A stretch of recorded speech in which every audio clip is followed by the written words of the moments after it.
നമസ്കാരം. പരമോന്നത നേതാവ് ആയത്തുള്ള അലി ഖമേനി ഉൾപ്പെടെ ഉന്നത നേതാക്കൾ കൊല്ലപ്പെട്ടിട്ടും ഇസ്രയേലി US സഖ്യത്തിനെതിരെ ആത്മവിശ്വാസത്തോടെ വീറോടെയാണ് ഇറാൻ പ്രത്യാക്രമണം ഘടിപ്പിച്ചിരിക്കുന്നത്. ഗൾഫ് സംഘർഷം കൂടുതൽ രൂക്ഷമാവുകയും ചെയ്യുന്നുണ്ട്. ഹോർമുസ് കടലിടുക്ക് അടച്ച ശേഷം ഇറാന്റെ നടപടി രാജ്യാന്തര കപ്പൽ ഗതാഗത നീക്കത്തിന്റെ മർമ്മത്തിന് കിട്ടിയ കനത്ത അടിയാണ്. UAEയും സൗദിയും ഖത്തറും ഉൾപ്പെടെ ഗൾഫ് രാജ്യങ്ങൾക്കു നേരെ ഇറാൻ ആക്രമണം നടത്തുന്നത് എണ്ണ ഗ്യാസ് വില കുത്തനെ കത്തിക്കയറാൻ ഇടവരുത്തും.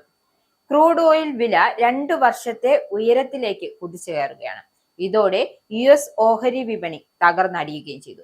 പിന്നാലെയാകട്ടെ ട്രംപ് പുത്തൻ ഓഫർ പ്രഖ്യാപിക്കുകയും ഇതോടെ ഓഹരി നഷ്ടം കുറച്ചു. എന്നാൽ സ്വർണ്ണവില നിലംപൊത്തുകയാണ്. അപ്പോ ഹോർമുസ് പ്രതിസന്ധി മൂലം എണ്ണ നീക്കം തടസ്സപ്പെട്ടതാണ് വില കത്തിക്കയറാനുള്ള പ്രധാന കാരണമായി ചൂണ്ടിക്കാട്ടുന്നത്. ചരക്കു നീക്കം, കാർഗോ, ഇൻഷുറൻസ് ബാധ്യതകൾ കുത്തനെ കൂടിയതും വിലയെ റോക്കറ്റ് വേഗത്തിലാക്കി. ഗൾഫ് രാഷ്ട്രങ്ങളിലെ പ്രതിസന്ധി ഉൽപാദനത്തെ ബാധിച്ചത് ഇരട്ടി ആഘാതമായി മാറി. രാജ്യാന്തര ക്രൂഡ് ഓയിൽ വില ഇപ്പോഴുള്ളത് ബാരലിന് 6% ഉയർന്ന് $82.32 US ക്രൂഡ് വില 5% ഉയർന്ന് $75.28 2024 ഏപ്രിലിന് ശേഷമുള്ള ഏറ്റവും ഉയർന്ന വില കൂടിയാണിത്.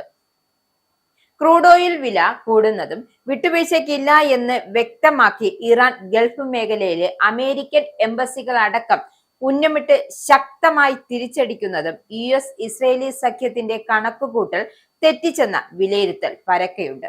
ഹോർമുസ് അടച്ച ഇറാന്റെ തീരുമാനം ഗൾഫ് രാഷ്ട്രങ്ങളെയും അവരിൽ നിന്ന് എണ്ണയും LNGയും മറ്റും വാങ്ങുന്ന ഇന്ത്യ ഉൾപ്പെടെയുള്ള രാജ്യങ്ങളെയും ആകെ വെട്ടിലാക്കിയിരിക്കുകയാണ്.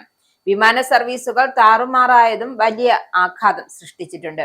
US ഓഹരി വിപണിയിൽ കഴിഞ്ഞ ദിവസം വൻ തകർച്ചയാണ് നേരിട്ടത്. ഡൗൺ ജോൺസ് ഒരു വേള 1200 പോയിന്റ് വീണ്ടും ഇടിഞ്ഞു. നാസ്ഡക് 2.7%, S&P 500 സൂചിക 2.5% എന്നിങ്ങനെയും താഴേക്കെത്തി.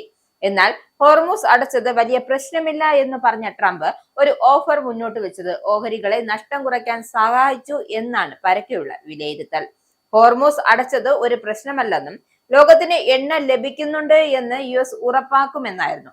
ലോകത്തെ ഏറ്റവും സമ്പന്നമായ രാഷ്ട്രമാണ് US എന്നും നമ്മുടെ സൈന്യം ഭൂമിയിലെ ഏറ്റവും കരുത്തരാണെന്നും ഹോർമുസ് വഴി പോകുന്ന കപ്പലുകൾക്ക് റിസ്ക് ഇൻഷുറൻസ് US നൽകുമെന്നായിരുന്നു US നേവിയുടെ അകമ്പടിയും ഉണ്ടാകും എന്നാണ് ട്രംപ് വ്യക്തമാക്കിയത്. ഇത് കേട്ടപാടെ ഓഹരികളുടെ നഷ്ടം വലിയ തോതിൽ കുറഞ്ഞു എന്നാണ് പൊതുവെയുള്ള വിലയിരുത്തൽ. ഡൗൺ വ്യാപാരം പൂർത്തിയാക്കിയത് 403 പോയിന്റോടെ, അതായത് 0.83% നഷ്ടത്തിലായിരുന്നു. S&P 500ന്റെ നഷ്ടം 0.94%, നാസ്ഡാക്കിന്റേത് 1.02% കുറഞ്ഞിരുന്നു. അതേസമയം സ്റ്റോക്ക് ഫ്യൂച്ചേഴ്സിൽ 3 സൂചികകളും 0.2% വരെ താഴ്ന്നു. മധ്യേഷ്യ യുദ്ധകളമായതോടെ സുരക്ഷിത നിക്ഷേപം എന്ന പെരുമ നേടി കഴിഞ്ഞ ദിവസം ഔൺസിന് $5,400 മുകളിൽ കുതിച്ചു കയറിയ രാജ്യാന്തര സ്വർണ്ണവില $584.78 ഇന്ന് നിലംപൊത്തി. US ഡോളർ ഇൻഡെക്സും US ട്രഷറി ഈൽഡും കുതിച്ചു കയറിയതും ലാഭം ഉറപ്പാക്കാൻ സമ്മർദ്ദമുള്ള സ്വർണത്തെ വീഴ്ത്തുകയുമായിരുന്നു. പിന്നീട് നഷ്ടം അല്പം നിജപ്പെടുത്തിയെങ്കിലും 5165 എത്തി.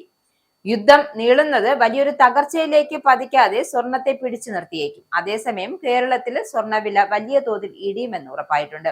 ഗൾഫ് പ്രതിസന്ധി ഇന്ത്യയുടെ കയറ്റുമതി മേഖലയെ ബാധിച്ചതിനെ കുറിച്ച് നിരീക്ഷിക്കുവാനും പോംവഴി ഉറപ്പിക്കുവാനുമായി കേന്ദ്ര വാണിജ്യ മന്ത്രാലയത്തിന്റെ നേതൃത്വത്തിൽ മന്ത്രിതല സമിതിക്ക് രൂപം നൽകിയെന്നാണ് വാണിജ്യമന്ത്രി വ്യക്തമാക്കിയിരിക്കുന്നത്. ഇൻഷുറൻസ്, ചരക്കു നീക്കം, കാർഗോ ഫീസുകൾ കൂടിയത് തിരിച്ചടിയാകുമെന്നും കയറ്റുമതിക്കാർ വ്യക്തമാക്കുന്നുണ്ട്. ഗൾഫിലേക്കുള്ള കയറ്റുമതി തടസ്സപ്പെടുത്തുന്നത് വരുമാനത്തെ അതിരൂക്ഷമായും ബാധിക്കും. ഈ പ്രതിസന്ധിക്ക് പരിഹാരം കാണുകയാണ് സമിതിയുടെ പുതിയ ലക്ഷ്യം.